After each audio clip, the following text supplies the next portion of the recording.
Good evening, everyone. Good evening, Dr. Andaya.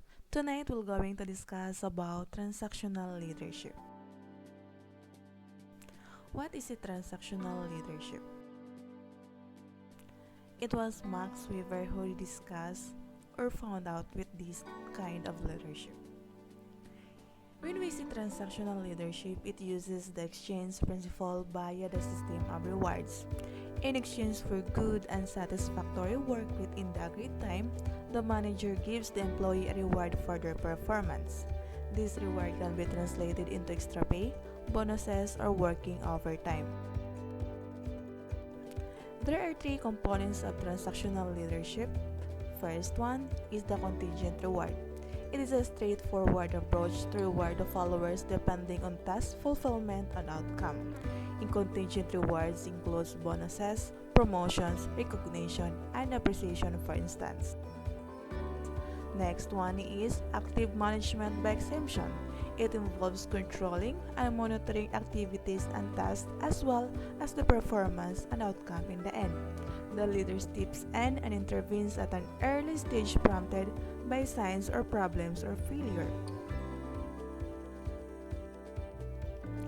Third one is we have passive management by exemption. It gives team members more freedom and prompts leadership intervention only when necessary, even if it means that intervention comes later than in active management by exemption case.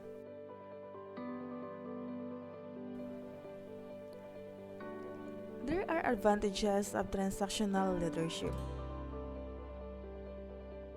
First one is goal achievement.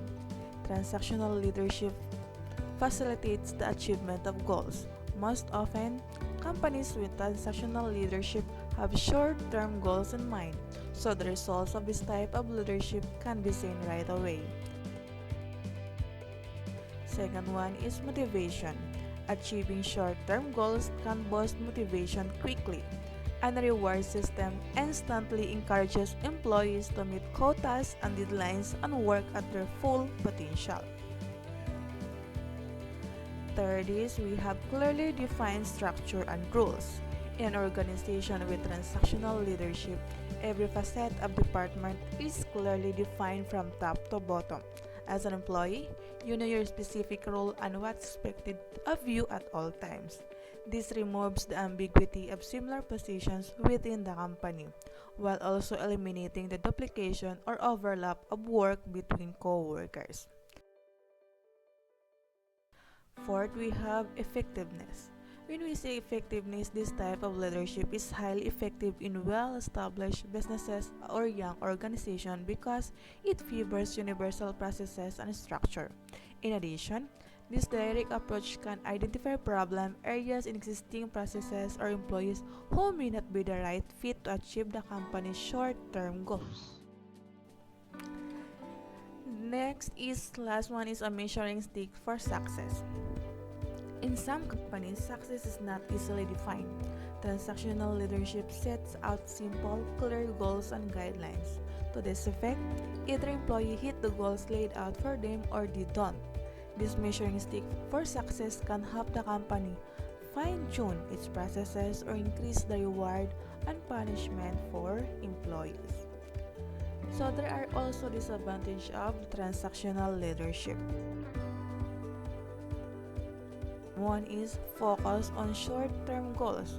Short-term goals are always good to have in any business, but they should be balanced with long-term goals.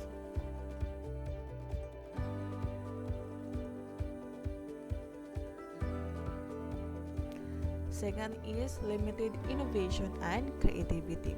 The rigid structure of transactional leadership gives employee a specific role. As an employee, you're expected to complete the required work and little else.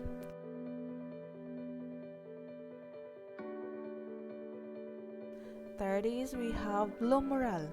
While certain employees thrive in transactional leadership model, others are impacted negatively.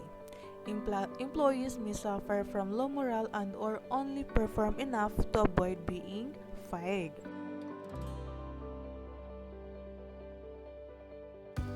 Then number 4, costly mistakes. It is a passive style of leadership, so transactional leaders will not provide feedback to employees unless they fail to meet their expectation or quotas.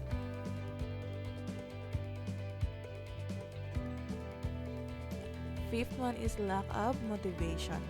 Not every employee is motivated by the rewards.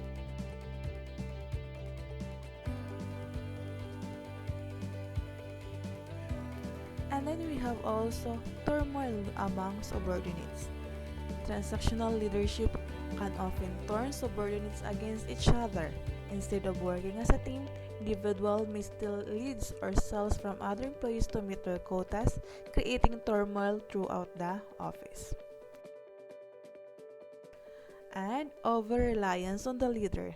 Even if the leader is knowledgeable and experienced in the industry, an over-reliance on them can cause also problems.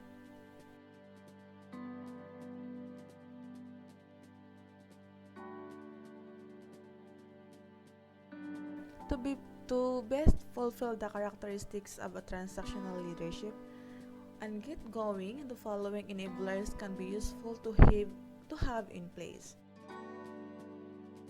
One is create clarity.